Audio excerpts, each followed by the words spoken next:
이만희 교주라는 사람이 독특한 사람이죠. 그러던 어느 날 이걸 쫙 돌더니 이거를 나도 할 수 있겠다라는 생각이 든 거예요. 그 배운 거를 쫙 짜집기 해서 본인이 가게를 쫙 차린 거예요. 그게 뭐죠? 신천지예요.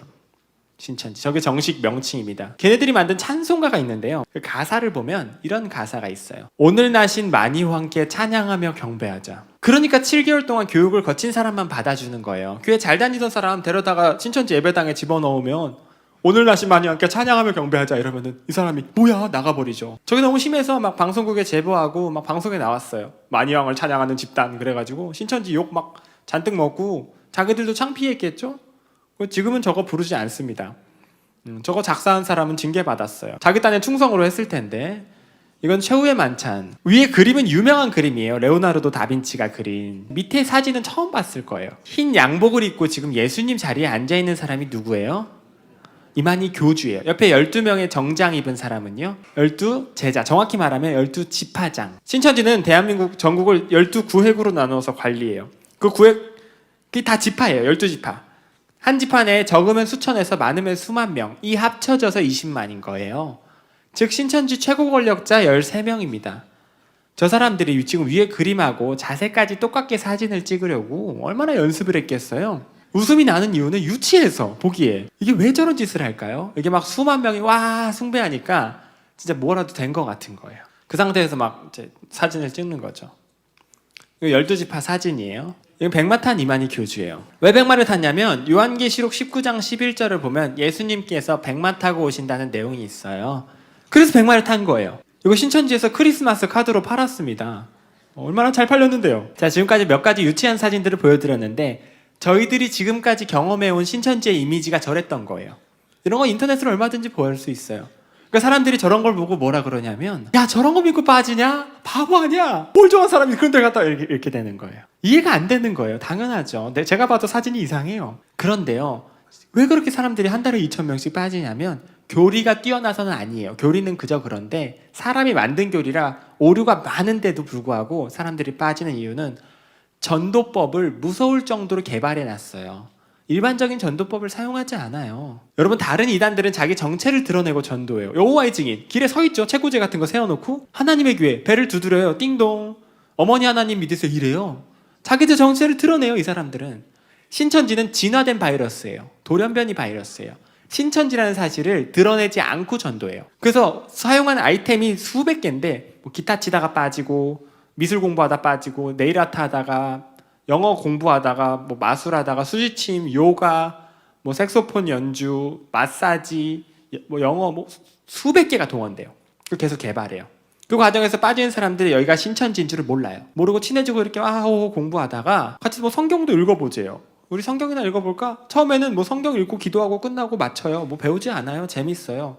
그러다 하다가 무슨 큐티책 가져와서 큐티도 배우고 이런 식으로 신천지 교리에 푹 빠지는 거예요. 그리고 그 센터 과정까지 다 끝난 다음에야 여기가 신천지인 줄 알게 돼요. 사람들이 왜 센터에 들어가게 되냐면요. 신천지는 한 명의 전도 대상자가 딱 정해지잖아요. 그러면은 바로 전도를 시도하지 않고 한 4-5명의 전략팀을 붙여요. 전도팀을 붙여서 그 사람에 대한 정보만 파악해요. 먼저 한 3주 정도?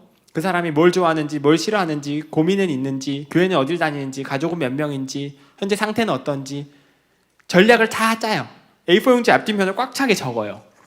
이걸 적지 않고는 전도 허가가 안 나와요. 신천지는. 그 전략을 짠 다음에 대인 맞춤 전도를 해요. 실제 예를 들면 영어를 공부하고 있는 대학생인데 영어 공부를 하고 싶어 한다. 그럼 신천지 내부에서 영어 교사를 데려와요. 미술을 좋아한다. 그럼 미술하는 사람을 데려와요. 주부분하고 막 미용실 모임하다가 이 사람이 피아노에 관심 있는 걸 발견했다. 무료 피아노 학원을 열어서 그 사람을 데려와요. 그래서 초창기는 알아차리기 어려운 이유가 수만 가지, 수천 가지 과정을 개발해요. 그리고 들어가서 하고 재미있게 성경 공부하다가 중독이 된 다음에야 여기가 신천지인 줄 알게 돼요. 그게 제일 문제인 거예요. 그런 시스템을 너무 악랄하게 개발했어요. 센터 들어가잖아요. 한 60명 정도, 저 때는 그랬어요. 한 60명 정도 있었는데 30명은 신천지예요. 60명 중에. 30명은 이 7개월짜리 월화목금 배우는 이 센터를 이미 졸업한 애들, 졸업한 사람들이 다시 들어와서 센터에서 옆자리에 앉아서 이걸 처음 듣는 연기를 하고 있어요. 그래서 옆 사람 다독이고 야, 너 성경 구절 잘 외운다 칭찬하고 바람 넣고 이 사람이 막 의심하는 것 같으면 다독이고 다 같이 한강으로 자전거 타러 놀러 다니고 여행 가고 같이 뭐 자장면 시켜 먹고 고민 있으면 같이 울면서 기도하고. 그러면 지금 절반의 인원이 연기를 하면서 작정하고 그 분위기를 좋게 만드는 거예요.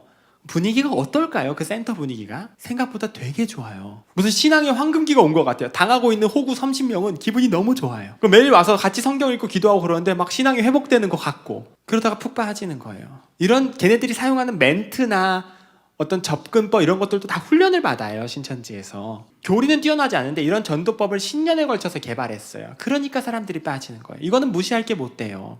조심해야 돼요. 그래서 그 7개월을 딱 마친 사람들이 저 사진을 보면, 백마탄 사진 이런 거 보면 뭐라 그러냐면, 고등교육을 받았다는 막 대학생 똑똑한 애들이 뭐라 그러냐면, 야, 어쩜 우리 총회장님은 유머러스하고 귀엽기도 하시지, 야, 다리도 정정하시네, 이런 말들을 해요. 완전히 고장이 나버려요, 사람이. 딱 7개월 만에. 제가 본 바로는 똑똑하지 않고 이런 걸 떠나서, 제가 같이 센터에서 공부할 때 유명한 대학교 대학생도 있었어요. 똑똑하고 이런 걸 떠나서 준비된 시스템 안에 갇혀버리면 사람이 세뇌가 돼요. 그리고 우리 상식 밖에 우리가 이해할 수 없는 이런 일들이 일어나는 이유는 미혹의 영에 사로잡혀서 그래요. 여러분, 미혹의 영은 실존합니다. 여러분들의 지혜가 아니라 예수님을 의지하셔야 돼요.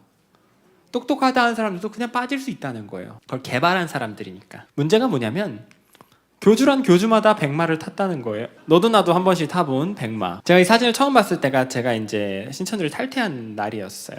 여러분, 신천지는 부모님과 교회에 비밀로 하고 다니게 되어 있어요. 당연히 그러겠죠. 저는 처음에 학교 친구 통해서 무슨 교수님을 소개받아서 이 사람이랑 막 상담하고 이러다가 저는 신천지 넘어가게 된 경우거든요. 근데 교수라는 사람을 만나서 재미나게 이야기를 했는데, 교수인 줄 알았어요. 교수가 아니고 신천지인이었는데 명함도 교수라 쓰여있고 말도 잘하길래 교수인 줄 알았어요. 제가 어수룩했죠. 알아봤어야 됐는데 이렇게 믿은 거예요. 말도 잘하더라고요. 재미나게 이야기를 하는데, 제가 너무 이 사람을 좋아하고 신뢰했던 이유는, 저랑 너무 딱 맞게 느껴졌던 이유는, 이 교수를 붙이기 전에 제 정보를 다 파악한 다음에 데려와서 그래요. 어느 날 그러더라고요. 강림아, 내가 이렇게 강림이가 너무 마음에 들어서 무료로 상담해 주는 건데 보통은 내가 돈을 받고 상담을 해. 그래도 교수잖니? 강림이가 이곳저곳 가서 말하면 내 입장이 좀 난처해. 당분간만 비밀로 좀 해줄래? 이러면 이분이 저를 호의로 대해주시고 매일 손잡고 기도해주시고 그러는데, 제가 그거를 은혜로 원수로 갚을 수는 없잖아요. 누구 만나러 간다고 얘기를 안 하고 이분 곤란해질까봐 부모님이나 교회에는 도서관 다녀요. 그런 거예요. 이게 심각한 줄을 몰랐죠. 대부분 그렇게 시작해요. 무슨 허름한 카페, 허름한 건물 같은 거 빌려서 뭐 기타 치고 같이 놀고 성경 읽으면서 시작해요.